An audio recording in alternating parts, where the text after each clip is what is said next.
महापालिकेची बैठक आज या ठिकाणी सभागृहामध्ये होते. त्या बैठकीच्या पार्श्वभूमीवर गेल्या काही 3-4 दिवसापूर्वी काही नव्यानं विषय आपल्या शहरवासियांच्या समोर आणि आपल्या मीडियाच्या समोरही आले होते. आपल्या सगळ्यांना माहिती आहे की दुहेरी पाईपलाईनचं काम आता पूर्ण झालंय. त्यानंतर वॉटर ट्रीटमेंट प्लॅन्टचं काम अद्याप अजून चालू झालं नाही. पाकणीच्या जागेचा विषय आहे तो आता अंतिम टप्प्यामध्ये आहे. पण हे करत असताना राज्याचे मुख्यमंत्री आदरणीय देवेंद्र फडणवीस साहेबांनी आपल्या सगळ्या शहरवासियांना आश्वस्त केलेलं आहे की सोलापूर शहराला रोज पाणी देण्याच्या दृष्टीनं ज्या ज्या गोष्टी करणं आवश्यक आहे त्या गोष्टी करण्याचा संकल्प माननीय मुख्यमंत्री महोदयांनी केला होता. त्यातील पहिल्या टप्प्यातील दुहेरी पाईपलाईनचं काम आता पूर्णत्वाला गेलं. पाकणीचं काम चालू होईल आणि खास करून शहरातले ज्या वितरण व्यवस्था आहे ही वितरण व्यवस्था नव्यानं करण्याची आवश्यकता आहे. आपण सगळेजण बघतो की साधारण शहराला प्रत्येक भागाला पाणी द्यायचं म्हणलं तर साधारण 1850 किलोमीटरची पाईपलाईन करणं अपेक्षित आहे. सध्या शहरामध्ये 860 किलोमीटरची पाईपलाईन आहे. त्यामुळं आणि ही जी व्यवस्था आहे ही साधारण 40-50 वर्षापूर्वीची व्यवस्था आहे. ही व्यवस्था नव्यानं केल्याशिवाय शहराचा पाणी पुरवठा सुरळीत होणार नाही. ज्या ज्या नव्यानं शहरामध्ये काही भाग आला त्या ठिकाणी काही पाण्याच्या व्यवस्था उभ्या करण्याची आवश्यकता आहे. त्याही भागाला पाणी मिळणार नाही. त्यामुळं वितरण व्यवस्था नव्यानं करण्याचा निर्णय आपण घेतला होता. ज्यावेळी आपण पहिल्या टप्प्यामध्ये त्या संदर्भातला निर्णय घेतला आणि तेव्हा साधारण 872 कोटी रुपयेचं योजनेचं इस्टिमेट झालेलं होतं. पण त्यावेळी ते इस्टिमेट करत असताना उपलब्ध बजेटनुसार काही गोष्टी कमी अधिक करून ते केलेलं होतं. पण जेव्हा आपण वर्ल्ड बँकेकडं त्या संदर्भात आपण गेलो त्या वर्ल्ड बँकेनं कुठलीही तडजोड न करता कुठेही कमी जास्ती न करता जेवढ्या कामाची आवश्यकता आहे, जेवढ्या पाण्याच्या टाक्याची आवश्यकता आहे, जेवढ्या वितरण व्यवस्थेची आवश्यकता आहे या सगळ्या व्यवस्था भविष्यातला 2060 पर्यंतचा विचार करून येणाऱ्या म्हणजे 35-40 वर्षाचा विचार करून ही योजना व्हावी अशा पद्धतीची भूमिका वर्ल्ड बँकेनं घेतली. साधारण 1350 ते 1400 कोटी रुपयाच्या आसपास त्याचं फायनल इस्टिमेट जातं आहे आणि त्या अनुषंगाने वर्ल्ड बँकेसोबत अनेक बैठका झालेल्या आहेत. वर्ल्ड बँकेचे काही प्रतिनिधी महापालिकेमध्ये येऊन त्याच्या बैठका झाल्या, मुख्यमंत्री स्तरावर झाल्या, पालकमंत्री स्तरावर झाल्या आणि आता आपण फायनल त्याच्या मान्यतेच्या अनुषंगानं आपण आता हा विषय महापालिकेच्या सर्वसाधारण सभेच्या समोर ठेवलेला आहे. या संदर्भात काही चर्चा प्रसारमाध्यमामध्ये आल्या. अलीकडं माहिती न घेता काही गोष्टी करायची सवय झालेली आहे. महापालिकेचा वितरण व्यवस्थेचा जो प्रस्ताव सभागृहाच्या समोर चर्चेसाठी आज आहे, मान्यतेसाठी आहे, तो मान्य करत असताना महापालिकेच्या करदात्यांना जे कर योग्य भरतात, जो प्रामाणिकपणे टॅक्स भरतात अशा कुठल्याही करदात्यावर कुठलाही अतिरिक्त बोजा पडणार नाही. विनाकारण काही गोष्टीचा चर्चा होत आहेत ते चर्चा होणं अपेक्षित नाही. वर्ल्ड बँकेनं हा प्रोजेक्ट व्यवस्थित चालू राहण्यासाठी किंबहुना भविष्याचा विचार करून काही सजेशन केलेले आहेत. उत्पन्नाचे महापालिकेचे स्रोत वाढले पाहिजेत हे वर्ल्ड बँकेचं म्हणणं आहे. त्या अनुषंगानं काही कर प्रणाली संदर्भातल्या सूचना त्यांनी केलेल्या आहेत. काही उत्पन्नाचे वेगवेगळे सोर्सेस पण त्यांनी सांगितलेले आहेत. 4-5 सजेशन त्यांचे आहेत. ते सजेशन मान्य करणं किंवा न करणं हा संपूर्ण अधिकार महापालिकेचा आहे.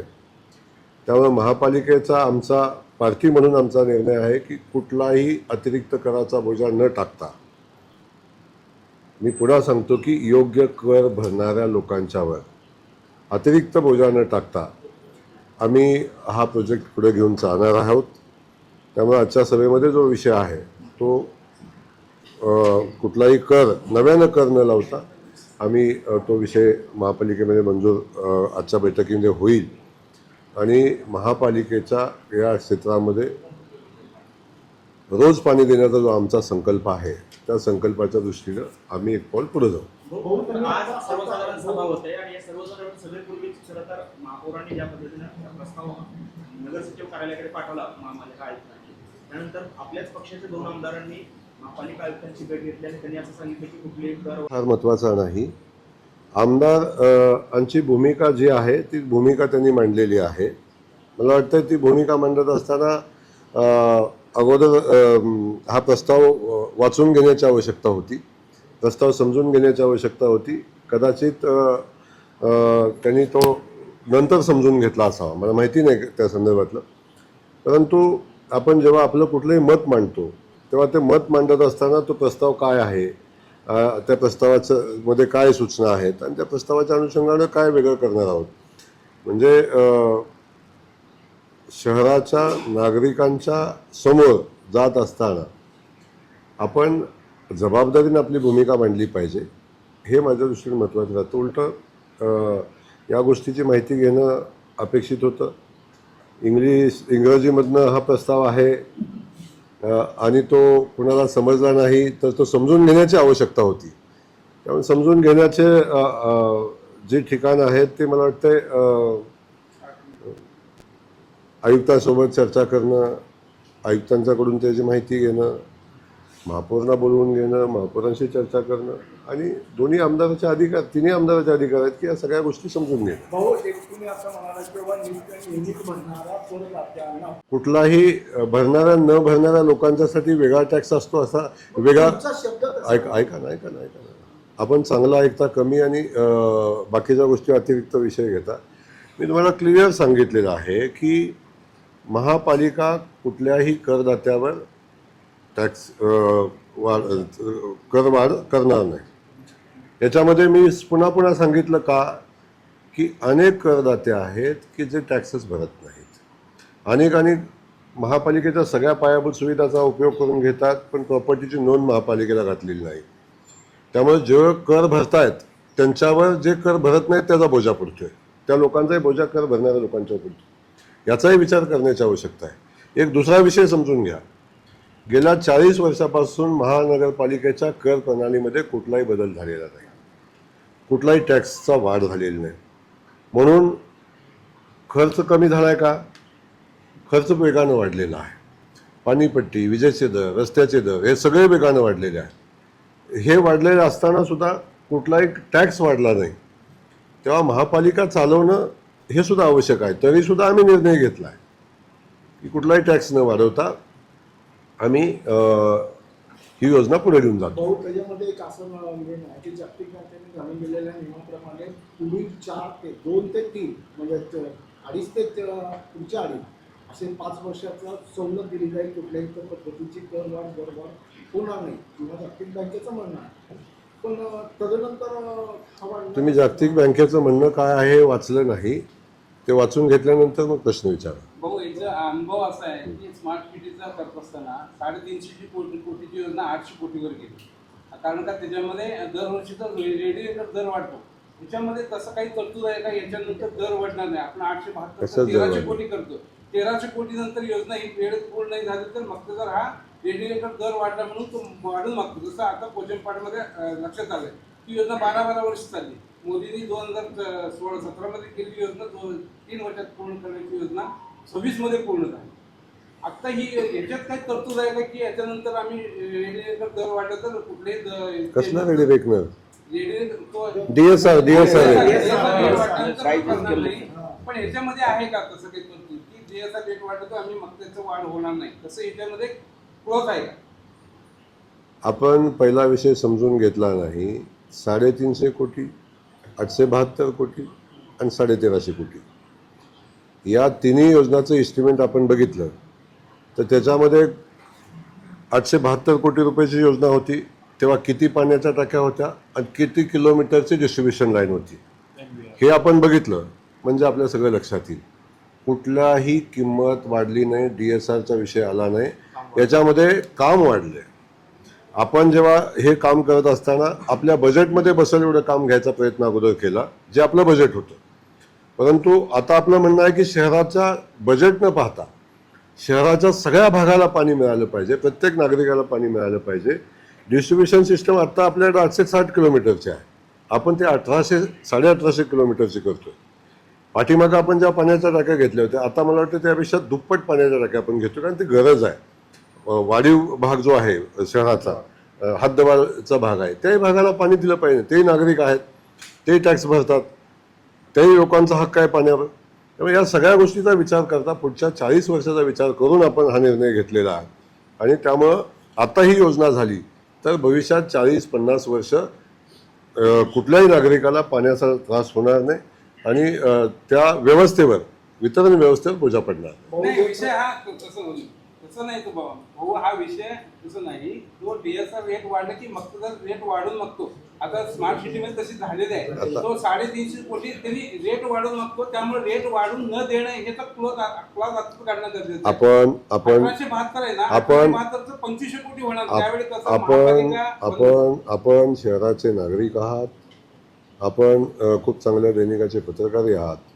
माझी आपल्याला एक विनंती आहे की DSR रेट वाढणार, काम वाढणार, हा सगळा विषय आपण पाहतो. माझं म्हणणं एवढंच आहे की या टेंडरच्या प्रक्रियेमध्ये काम वेळेत पूर्ण झालं पाहिजे, याचे क्लॉज आहेत. आणि काम वेळेत पूर्ण करणं हे ठेकेदारावर बंधनकारक आहे. त्यामुळं याच्यामध्ये कुठलाही अतिरिक्त बोजा पडणार नाही आणि अतिरिक्त व्यवस्था करायला लागणार नाही. वर्ल्ड बँकेच्या नियमाप्रमाणे काम होईल आणि त्यामुळं ते काम करत असताना अतिरिक्त कुठला बोजा पडणार नाही. त्यामुळे आपलं सहकार्य याच्यात राहिलं पाहिजे. माझं आपल्याला विनंती आहे, 1-2 विषय आपण सातत्यानं पाहतो. जेव्हा शहराचा एवढा मोठा प्रश्न मार्गी लागतो तेव्हा या प्रश्नाच्या बद्दलची भूमिका आपली पॉझिटिव्ह असली पाहिजे, कॉन्ट्राव्हर्शियल नसली पाहिजे. एका बाजूने हा विषय सुटला पाहिजे ही भूमिका आपण मांडतो, तेव्हा दुसऱ्या बाजूनं नसणारे इश्यू तयार करण्याचा प्रयत्न करणाऱ्या लोकांच्यापासूनही आपण सावध राहिलं पाहिजे. या दोन्ही गोष्टी केल्या पाहिजेत. तर माझी विनंती आपल्याला आहे की परवा एक विषय असाच झाला, तो विषय आजच्या बैठकीचा नाही आहे, पण मी तुम्हाला एक सांगतो. या शहरामध्ये लिंगायत समाजाच्या स्मशानभूमीसाठी 2 एकर जागा महापालिकेने दिली. बरोबर आहे, खूप चांगला निर्णय महापालिकेने घेतला. बरोबर आहे, 2 एकर जागा महापालिकेनं लिंगायत समाजासाठी दिली, याची कुठेही बातमी छापून आली नाही. ऐका ना, याची कुठेही बातमी छापून आली नाही. पेक्षा अधिक बातम्या कुठल्या छापून आल्या, पेक्षा अधिक कुठल्या बातम्या छापून आल्या या शहराच्या हिताच्या आहेत का? लिंगायत समाजाच्या स्मशानभूमीच्या संदर्भातला जो विषय आहे, ती स्मशानभूमी ज्या जुन्या स्मशानभूमी आहेत त्या स्मशानभूमी सिद्धेश्वर देवस्थान आत्ता पाहतं, त्याच्यावरचा खर्च करतं. महापालिका जेव्हा इलेक्शन झाली नव्हती तेव्हा प्रशासनानं काय निर्णय घेतलेले, काय ठराव घेतलेले होते. त्या ठरावामध्ये काही लोकप्रतिनिधींनी मागणी केलेली होती की ही स्मशानभूमी कुणाला चालवायला द्यावी. त्यावेळी जो घेतलेला निर्णय आहे, आमच्या दृष्टीनं महापालिकेचे आम्ही पदाधिकारी म्हणून किंवा आम्ही व्यवस्था म्हणून काम करत असताना आमच्या दृष्टीनं समाजाला 2 एकर जागा देणं हे महत्त्वाचं आहे आणि ते काम महापालिकेनं केलेलं आहे. मग स्मशानभूमी कुणी चालवावी, सिद्धेश्वर देवस्थान आमच्या सगळ्याचा अभिमान आहे. या शहराची प्रचंड नितांत श्रद्धा या सिद्धरामेश्वराच्या मंदिरात. त्या दृष्टीनं ते स्मशानभूमी चालवावी, कारण पूर्वीची ते चालवतात. का ती स्मशानभूमी होडगीमठ तो लिंगायत समाजाचा आमचं श्रद्धास्थान आहे, त्यांनी चालवावं. हा 2 संस्थांमधला विषय आहे. आमचं ऑप्शन एक आहे की दोन्ही संस्थांनी बसून आपापसात ठरवावं आणि समन्वयानं मार्ग काढावा. आणि निघाला नाही तर शेवटी महापालिका म्हणून कुठला तरी निर्णय घ्यायला लागेल, तो निर्णय प्रशासन घेईल. त्यामुळं इथं वादाचा विषयच नाही आहे, इथं महापालिकेचा विषय नाही आहे. परंतु काही जाणीवपूर्वक काही गोष्टी तयार करायच्या, प्रत्येक मिटिंगच्या वेळी प्रत्येक निर्णयावर, चांगल्या निर्णयावर पाणी टाकण्यासाठी. म्हणजे 1200 कोटी रुपयाची पाणी योजना येते त्याचा विषय चर्चाच नाही आहे. 2 एकर जागा दिली त्याची चर्चाच नाही आहे. पण त्याच्या पलीकडे जाऊन हे कुणी चालवावं याच्यावर वाद निर्माण करणं मला वाटतं ते उचित नाही. मी मठाधिपतीची मी बोललो, त्यांना सांगितलं की तुम्ही जो निर्णय द्याल तो आम्हाला मान्य आहे. सिद्धरामेश्वराच्या ट्रस्टीशी बोललो, त्यांनी सांगितलं की तुम्ही जे ठरवाल तो आम्हाला मान्य आहे. वाद नसताना हे जर दोन्ही ठिकाणी वाद नाही आहे तर वाद निर्माण का होतो? कारण काही शक्ती आहेत या जाणीवपूर्वक हे वाद निर्माण होईल याची व्यवस्था करतायत. जाणीवपूर्वक काही व्यवस्था अशा आहेत की ज्या प्रत्येक निर्णयावर शंका उपस्थित करून झालेल्या विकास कामाबद्दल चर्चा न होता अन्य गोष्टीवर चर्चा करून विकास कामावरचं लक्ष डायव्हर्ट करण्याचा प्रयत्न करतात. आपण शहराचे सगळेजण नागरिक आहोत. माझं म्हणणं आहे चुकेल तिथं आपण अवश्य लोकांना आरसा दाखवण्याचं काम करा. महापौर चुकले, बॉडी चुकली, पालकमंत्री चुकला तर 100% आपण त्याच्यावर बोट ठेवलं पाहिजे आणि ते दाखवलंही पाहिजे. परंतु शहराच्या विकासाचं काम होत असताना, शहराच्या हिताचं काम होत असताना आपली भूमिका पॉझिटिव्ह राहावी अशा पद्धतीची विनंती आणि कॉन्ट्राव्हर्शियल विषयाला किती महत्त्व द्यावं हे आपण सगळ्यांनी ठरवलं पाहिजे. याची आपण सगळ्यांनी विचार करून शहराच्या विकासाच्या भूमिकेसोबत राहिलं पाहिजे ही माझी भूमिका आहे. असं जर का म्हणत असाल तर मग याच्यामध्ये समन्वयाचा अभाव कुठेतरी आहे असं वाटतं का? कारण तुम्ही मला म्हणालात की बाबा अद्भुत असे काही लोक आहेत न देता बोलतात. पण झोपेचं सोंग घेतलेल्या माणसाला जागा करणं अवघड असतं. त्यामुळे आता अधिकचं मी बोलणार नाही, परंतु या सगळ्या गोष्टीचा विचार आपण केला पाहिजे. आपल्याच पक्षातले हे दोन्ही आमदार आहेत. पुन्हा मी तुम्हाला मी आपल्याला पुन्हा तेच सांगितलं की स्मशानभूमी लिंगायत समाजाला दिली याची चर्चा करूया. कुणाला चालवायचे, कुणी चालवायचे आहे हे त्या दोन्ही संस्थांनी ठरवावं.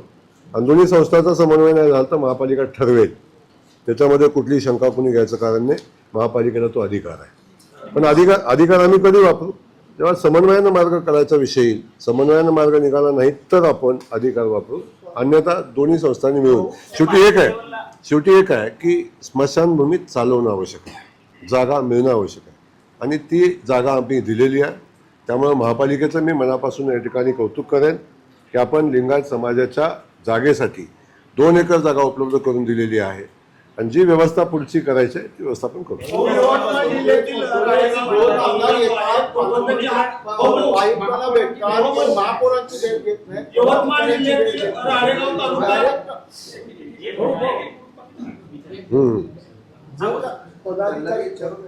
हो नागपूरमध्ये अरे काम यार लोक होऊ दे. अहो झाले की सर आम्हाला राज्याचं आहे जरा लोक पदात 2 आमदार महापालिकेमध्ये येतात. खरं आल्यानंतर 2 आयुक्ताची भेट घेतात. दोन्ही विषय सेन्सिटिव्ह आहेत. तुम्ही आता खुलासा केलाय की पॉझिटिव्ह राहिलं पाहिजे, पदाधिकाऱ्याबरोबर बैठक झाली पाहिजे, पदाधिकाऱ्याबरोबर नाही. काय सेन्सिटिव्ह काय आहेत म्हणजे पाणी प्रश्न असेल किंवा स्मशानभूमी सेन्सिटिव्ह काय आहेत म्हणजे एक असं बरं अगदी मोवाळ सेन्सिटिव्ह काय आहेत? सेन्सिटिव्ह सांगा ना काय तोडगा काढताय. सेन्सिटिव्ह काय मला सांगा काहीच ना. नाही आहे ह्याच्यामध्ये. तुम्ही का सेन्सिटिव्ह करताय?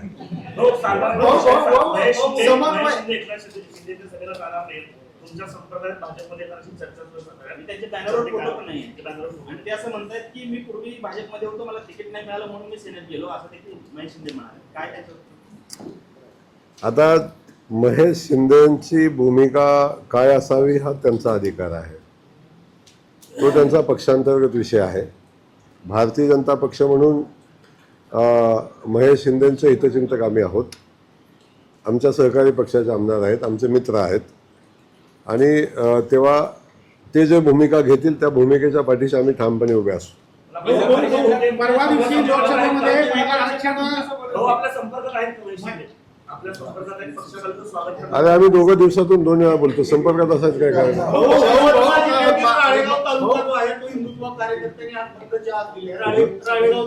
नाही मला त्या ठिकाणी 34 मुली ज्या आहेत त्या आदिवासी समाजातल्या गेल्या 6 महिन्यापासून बेपत्ता आहेत. मानवी तस्करी असल्याचा आरोप भाजप जिल्हा. नाही मला कल्पना नाही, मी माहिती नव्हती. चला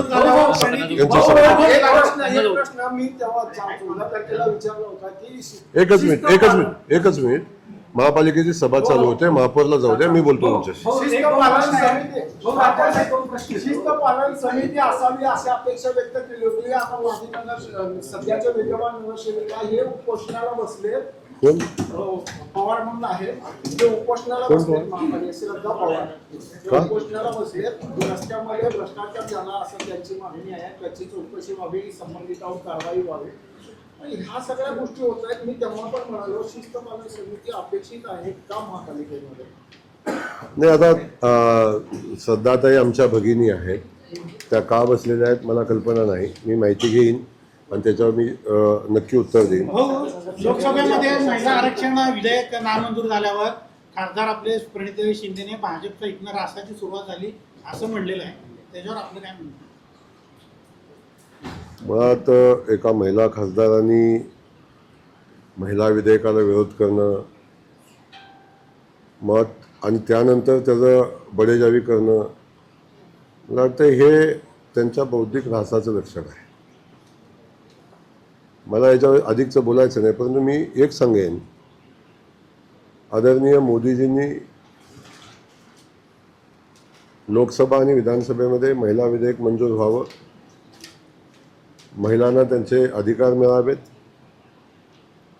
खास करून विधानसभा आणि लोकसभेमध्ये महिलांचं प्रतिनिधित्व 33% असावं, ही भूमिका घेतली. तेव्हा सगळ्या देशातल्या महिला भगिनींनी त्याचं स्वागत केलं, देशवासियांनी त्याचं स्वागत केलं. आजपर्यंत साधन सुचिकतेच्या गप्पा मारणारा काँग्रेस पक्ष आणि त्यासोबत महिलांच्या अधिकाराची सातत्यानं जाणीव करून देणारे महिला खासदार आपले, या लोकांनी महिला विधेयक कसं मंजूर झालं नाही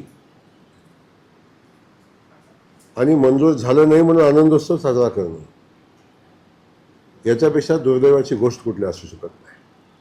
आणि मी आज सांगतो, भारतीय जनता पक्षाचा ऱ्हासाचा विषय येतच नाही, पण जो काँग्रेस पक्षाचा ऱ्हास आज होताना आपण सगळेजण पाहतोय, त्याच्यातला हा शेवटचा विषय होता. आज देशातल्या 50% महिला, लोकसंख्येच्या 50% आमच्या महिला भगिनी आहेत. या महिला भगिनी याचा बदला घेतल्याशिवाय राहणार नाहीत. याचे परिणाम ज्या ज्या लोकांनी महिला विधेयकाला विरोध केला आहे त्या त्या पक्षाला भोगावे लागतील. त्यामुळं भारतीय जनता पक्ष, आदरणीय मोदीजींची भूमिका ठाम आहे.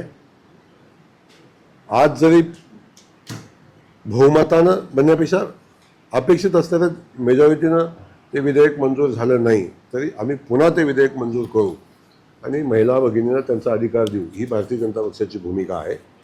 त्याच्यामध्ये आम्ही थांबणार नाही, आम्ही आमचे प्रयत्न करत आहोत. भाऊ, नागपुरातील एका एनजीओमध्ये काम करणाऱ्या तरुणांवर धार्मिक नियम आणि परंपरा पाळण्यासंदर्भात दबाव आणलाय, असं एक धक्कादायक प्रकार पुन्हा एकदा समोर आलाय. कुठं तर नाही, मी माहिती घेऊन सांगतो, मला त्यातली माहिती नाही. आता विधान बस घेतो. परिषदला आली आहे. मी तेव्हा पण म्हणालो 225चा कोटा आहे सोलापूरमध्ये, सोलापूर आणि अक्कलकोट.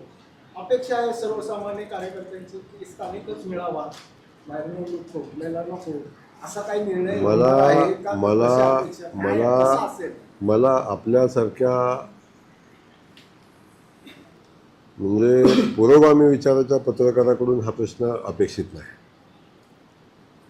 आपण आता अगोदर जिल्ह्याच्या बाहेरच्या माणसाला बाहेरचं म्हणत होता, पण जिल्ह्यातल्या माणसाला बाहेरचं म्हणायला लागला, याच्यापेक्षा दुर्दैवी गोष्ट कुठली असू शकत नाही. मला वाटतं अशा पद्धतीचा प्रश्न विचारणं सुद्धा मला वाटतं ते संयुक्तिक नाही. आपण ज्या जिल्ह्यामध्ये राहतो त्या जिल्ह्यामधल्या पत्रकारांनी बाहेरचा थोपू नका आणि आतला थोपू नका. जिल्ह्याच्या बाहेरचा उमेदवार उभा केला तर नक्की आपला प्रश्न वाजवी आहे. या जिल्ह्यातला, मातीतला प्रत्येक नागरिक हा जिल्ह्याचा आहे आणि त्याला ही निवडणूक लढायचा अधिकार आहे आणि त्याला जो पक्ष निर्णय घेईल तो त्या अनुषंगाने पुढची कारवाई होईल. हो, जिल्हा परिषदेमध्ये स्वीकृत नगरसेवक, स्वीकृत झडपी सदस्य घ्यायचा, ते GR आलेला आहे का? नाही, त्याची राज्यपालांची सही झालेली आहे, त्याची नियमावली बनवायचं काम चालू आहे.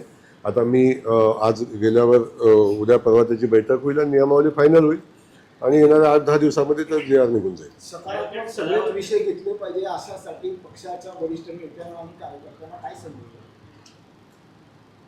नाही तर माझा सल्ला काय आहे, सगळ्यांनी सोबत राहिलं पाहिजे. शहराच्या विकासाचं लक्ष समोर ठेवलं पाहिजे. शहरातल्या जनतेनं आपला विश्वास टाकला आहे तो सार्थ ठरवला पाहिजे आणि जो विषय ज्या व्यासपीठावर मांडला पाहिजे तिथं मांडला पाहिजे. आणि अनेकदा काय होतं की आपल्या अज्ञानानं आपल्याला यातल्या काही गोष्टी माहिती नाहीत असंही आपल्या निदर्शनास येतं. ते प्रदर्शन लोकांच्या समोर जाऊ नये. विरोधक पण सदावरती सातत्याने वादग्रस्त विधान करतात. आता सत्तेतल्या मंत्र्यालाच ते असं म्हणतात गांगुळे असा उल्लेख त्यांनी मंत्रिपदात करण्याकरता केलेला काय सल्ला असेल?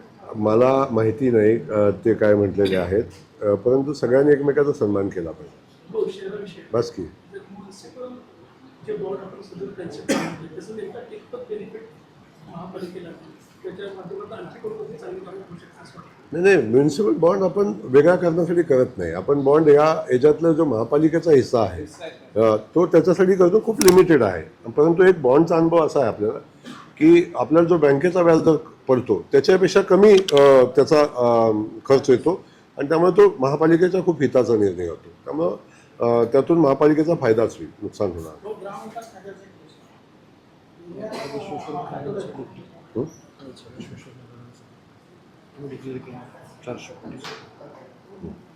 हां गेल्या आठवड्यात आपण एक आदेश दिले की ड आणि ड सभागृहातल्या बदल्यांचे आदेश स्थगित केले का? त्याचा जनगणनेसाठी खरंच फायदा होईल का? कारण भ्रष्टाचाराचा एवढा मोठा हे वाढलेला आहे तिथं, त्याला पण त्याचं नुकसान होणारच आहे. कसलं? जिल्हा परिषदमधल्या ड आणि ड वर्गाच्या कर्मचाऱ्यांच्या बदल्यांना आपण स्थगिती दिली. तेच कर्मचारी वर्षानुवर्षे तिथंच आहेत. आपण एक समजून घ्या की ज्या सूचना केंद्र सरकारकडून आलेल्या होत्या की जनगणनेच्या संबंधित असणाऱ्या कर्मचाऱ्यांच्या बदल्या थांबवल्या पाहिजे, त्या अनुषंगानं आपण निर्णय घेतला क आणि ड वर्ग. त्याच्यामध्ये काही सुधारणा करायचा मी प्रयत्न करतोय. जी लोक जनगणनेच्या कामाशी संबंधित आहेत अशा लोकांच्या बदल्यासंदर्भात त्याने करायचा विषय विचार करतो. मी जेव्हा निर्णय घेतला तेव्हा मी बघितलं की अनेक लोक असे आहेत क आणि ड वर्गातली ज्यांचा जनगणनेशी काही संबंध नाही. अशाही लोकांच्या बदल्यांना स्थगिती या निमित्ताने मिळते. परंतु त्याच्यामध्ये काही सुधारणा करायचा माझा विचार आहे, विचाराधीन आहे. मी गेल्यावर चर्चा करतो. दुसरा एक विषय असा आहे, गेल्या 8-10 दिवसापासून सोलापूर शहर असेल किंवा जिल्हा असेल, वीज वितरण कंपनीकडून व्यवस्थित वीज पुरवठा होत नाही. नुसती साधी हवा आली तरी लाईट वरूनच राहिली होती. ह्याच्याबद्दल आपलं काही कंट्रोल, स्मार्ट मीटर आले पण कारभार स्मार्ट झाला नाही वीज वितरण कंपनीचा. पालकमंत्री म्हणून आपलं काही नियंत्रण आहे का नाही? कशावर नियंत्रण पाहिजे? वीज पुरवठा जो आहे रात्री 2 वाजता जाते. मला वाटलं वाऱ्यावर नियंत्रण आहे का नाही. इलेक्शन झाले की नाही?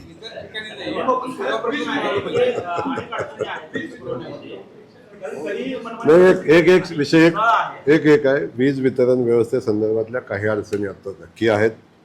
शेतकरी बांधवांच्या 8 तास शेतीची वीज देत असताना 6 तास 8 तास आपण देतो की एक समजून घ्या तुम्ही. एक तर मुळात शेतकऱ्यांना वीज मोफत देतो. ती मोफत देत असताना 8 तास वीज मिळाली पाहिजे, दिवसा मिळाली पाहिजे. ही भूमिका माननीय मुख्यमंत्री मोदयांनी घेतली. एखादी व्यवस्था उभी करत असताना काय कालावधी जात असतो. आपण बघतो खूप मोठ्या प्रमाणावर सोलारची कामं चालू आहेत की जी कामं पूर्ण होतील तेव्हा अख्खा महाराष्ट्र हा दिवसा वेळ आपण देऊ, 8 तासांत मुबलक वीज देऊ. ती काही कामं आता अजून चालू आहेत, काय अंतिम टप्प्यात आहेत, काय झाली. थोडासा नवीन व्यवस्था उभी करता. एखादा हायवे करतो तेव्हा हायवेच्या बाजूने जाणाऱ्या रस्त्याला काही लोकांना त्रास होतो काही दिवस. तसाच वेळ आहे, तशीच वेळही आहे. येणाऱ्या 1-1.5 वर्षामध्ये आपण बघतो की 100% महाराष्ट्र हा सोलरवर जाईल. आणि जेव्हा सोलरवर जाईल तेव्हा पुरेशी वीज या लोकांना देण्यासंदर्भातला जो निर्णय घेतला आहे तोही निर्णय यशस्वी होईल. मी मुख्यमंत्री महोदयाचं मनापासून या ठिकाणी कौतुक करेन की अख्ख्या महाराष्ट्राच्या शेतकऱ्यांच्या शेतीला दिवसा वीज देण्याचा निर्णय घेत आहे. त्या दृष्टीने प्रचंड मेहनत घेत आहेत आणि मेहनतीचं फळ आता आपण बघतो की बहुतांश ठिकाणी दिवसा वेळ आता मिळते. काही ठिकाणी असा विषय होतो की घरगुती वीज जेव्हा 8 तास वीज मिळाली तेव्हा घरगुती वीज देत असताना 30 अँपियरनं द्यायची का कशी द्यायची हा विषय चर्चेचा होतो. पण बऱ्याचदा आपण पाहतो की जेव्हा आपण घरी वीज देतो तेव्हा घरी सिंगल फेजिंगच्या 2-2, 3-3 मोटर आपल्या चालू आहेत. काही ठिकाणी शेतीपंपसुद्धा सिंगल फेजिंगवर चालू आहे. त्यामुळं काय अडचण निर्माण होत आहे. रेग्युलर वीज द्यायला काही अडचण निर्माण होत नाही, पण तरीसुद्धा शेवटी ग्राहकाला म्हणण्यापेक्षा आपल्या शेतकरी बांधवांना वीज मिळाली पाहिजे, हा विषय महत्त्वाचा आहे. अडचणी काय येतात हे सांगून उपयोगाच नाही. तर त्या अडचणीवर मार्ग काढायचं काम चालू आहे. बारकाईनं आपण त्याच्यावर विचार करतो. मी दिवसातनं 2-2, 3-3 वेळा वीज कंपन्याशी आपल्या विद्युत अधिकाऱ्याशी मी बोलत असतो आणि त्याच्यावर चर्चा होत असते. परंतु हा सगळा विषय आता अंतिम टप्प्यात आहे. थोडे दिवस सहन करायला लागेल का तर लागेल. काय अडचणी येतात का नक्की येत आहे, आणि त्यातून मार्ग आपण काढतो.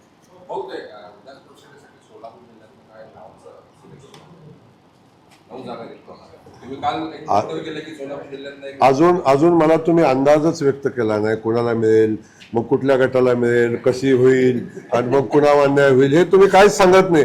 त्यामुळे मी असं डायरेक्ट कसं नाव घेऊ कोणाचं. तुमचे शेजारी बसले त्यांचे देखील नाव चर्चेत आहे. कोणाचं राजापूरचं देखील नाव चर्चेत आहे. काय बोलताय तुम्ही? इच्छुक आहे ते इच्छुक नाही तुम्हाला सांगतो. चला. जयेश दर्बी कलेक्शन कॉटन, लिनन यासह अनेक ब्रँडेड कंपन्यांच्या सुटिंग शर्टिंगसाठी जयेश दर्बी कलेक्शन, 7 रस्ता मोदी, पंकाविरी जवळ, सोलापूर. छोटे फंक्शन के लिए Mayur classic AC banquet hall मिलेगा सिर्फ 10,000 रुपयों में। Mayur classic AC banquet hall, जुड़े, Solapur. Management by spice and ice events.